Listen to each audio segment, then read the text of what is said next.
Hello. It's been a while since I've done an actual video. The videos have been inconsistent, so I can only apologise for that. In today's video, I'm going to do a couple of updates on some snakes, the situations in the reptile room, and I'm also going to be feeding Gordon, who is laid in a very weird place right now, but we're going to be feeding him. So first of all, I'd like to speak about Henry, who is my Mex King snake, or the Lampropeltis mexicana. He usually lives in this viv right here. He is actually currently in a temporary enclosure down there. You might be able to, well, no, there's no light in there. He has got heat, he's got water, it's a very temporary enclosure.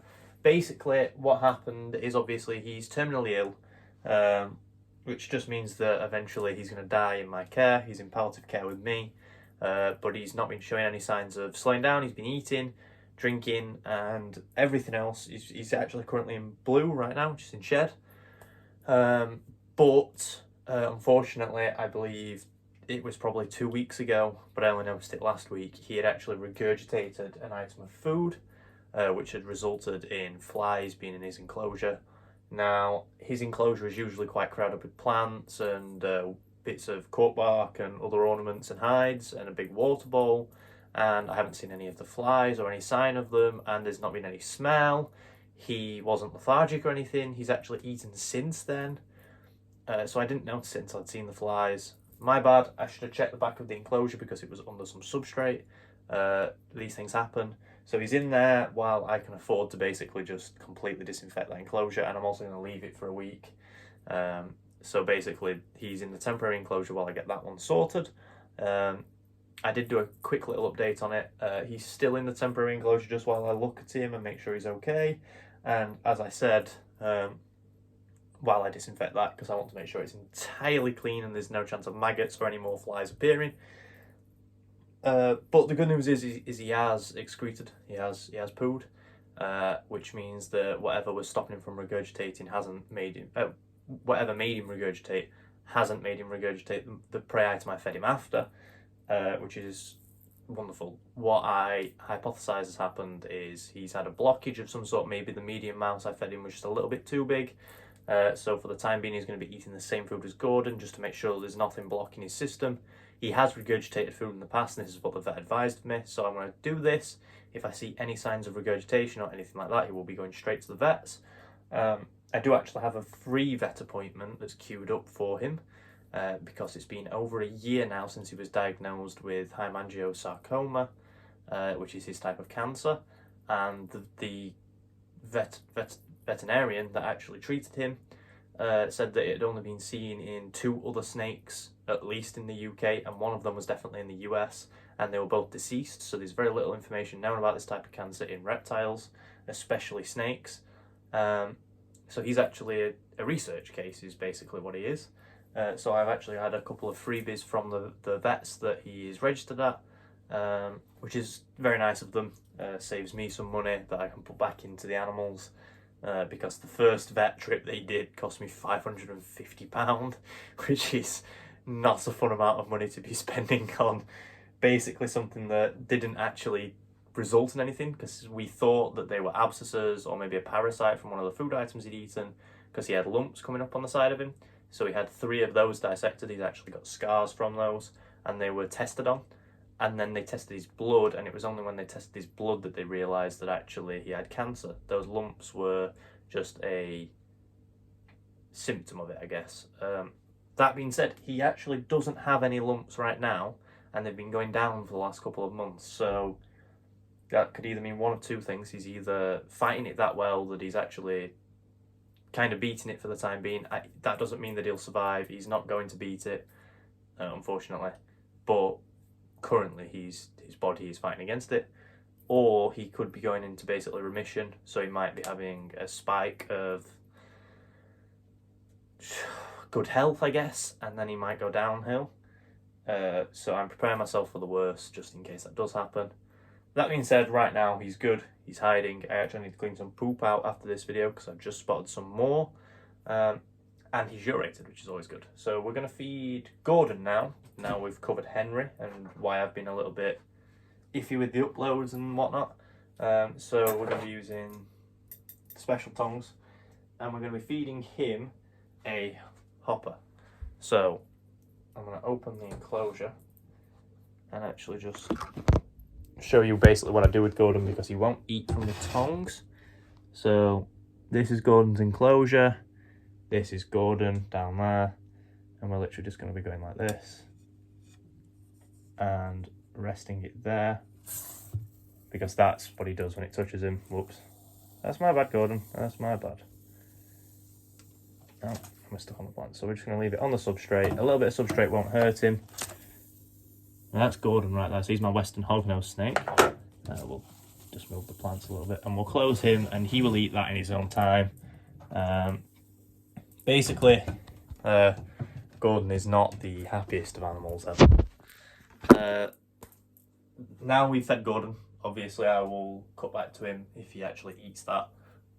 I could tell he was going to do that just from his body language, which is why I've not wasted any time trying to get him to eat it, because he's not going to eat it from the tongs. I will cover some other snakes. So because of the fly problem, Jaffa here has also got to move into a temporary enclosure after Henry has moved out of that one. I don't want them together just in case either of them have got anything, obviously if it's from the same problem. Her enclosure is cleaner than his. Obviously there's no regurgitated mouse, no leftover food. There's some poop that needs cleaning, I know that much. Sorry Gordon, calm down. But basically I'm going to disinfect her viv just because it was above this one. I've checked the geckos. The geckos seem very clean, so I'm not going to worry too much about those, but if I do see any signs of flies, maggots, anything like that, they'll also be getting disinfected. But basically once Henry's moved back into that, I'm going to be taking Jaffa out, moving her into this temporary viv, disinfecting the top viv, putting her back in. Jaffa's actually has overhead heat, which is something Henry's does not have. And to be honest, I've not noticed anything different, movement-wise, behaviour-wise. They live in similar environments, they live in different parts of the world, but the environments are relatively similar. Obviously, Henry's from Mexico. Corn snakes vary, but I believe they're found in some places of North America. I could be wrong. I don't know too much about the corn snake locality. They're not my specialty. This is actually just a rehome from my friend. I know enough to care for it, and I love Jaffa. She's awesome. She's actually on a food strike implemented by me right now, because she's not losing enough weight quicker. So it's been roughly 3 weeks since she had her last meal. She's completely fine. She's usually 2 weeks that I feed her anyway. So she's hungry, but I'm going to leave it another week. And I'm going to feed her a large mouse. And then I'm going to do that another 2 times after that. And I'm going to weigh her and see if she's lost any weight. If she's lost a sufficient amount of weight, I will try 3 weeks. But if she starts putting on any weight, I'm going to have to feed her once a month. If she sustains the weight she's at, then I will feed her every 3 weeks. It's just trial and error with that snake. She was morbidly obese. I've also been having repeated problems with Helix up here, which is my spider royal python. He's soaking a lot. I can't see any signs of mites. I have treated him and he's had 2 mite treatments. So I don't think it's mites. I think he's just weird. But I'm keeping a close eye on him just in case that's not the case. And then we'll get on some good news as well. I've had some locks from 2 of my ball pythons. Now, I did have some beef with someone on TikTok about basically apparently breeding them's irresponsible, blah, blah, blah, blah, blah. Got a hatchling rack that they will be staying in with me until I find suitable keepers to have the babies. I'll be keeping 1 or 2 because at the end of the day, I'm breeding them because I want a snake and I want the snakes.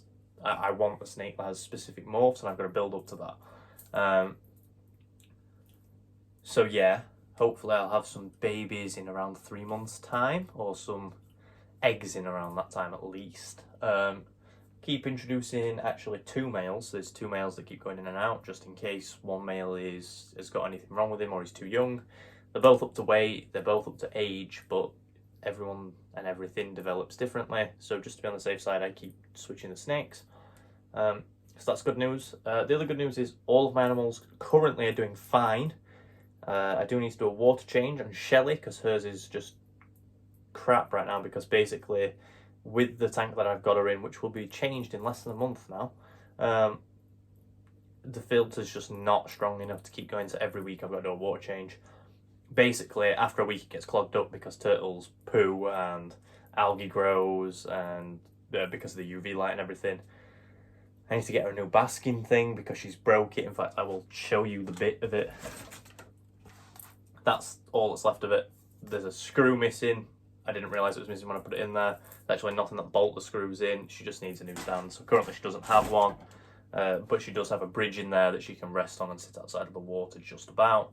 So I'm not too worried about that.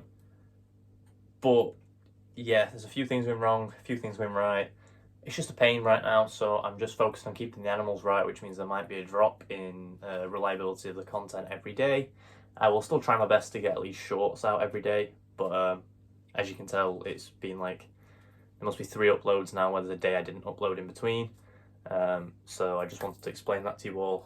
I don't think there's anything else I want to cover, but if you want to message about any specific animals that you've seen that I haven't covered in this video, such as the babies or any of the ball pythons or the spiders, or even my frog and my morning gecko, just comment below or DM me on Instagram and TikTok, and I will get back to you.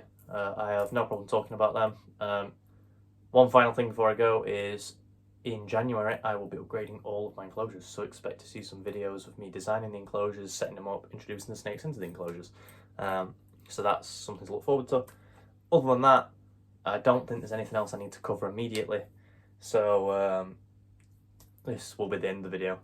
If you have enjoyed and you've got this far, don't forget to leave a like and subscribe, and I shall see you next time. Goodbye.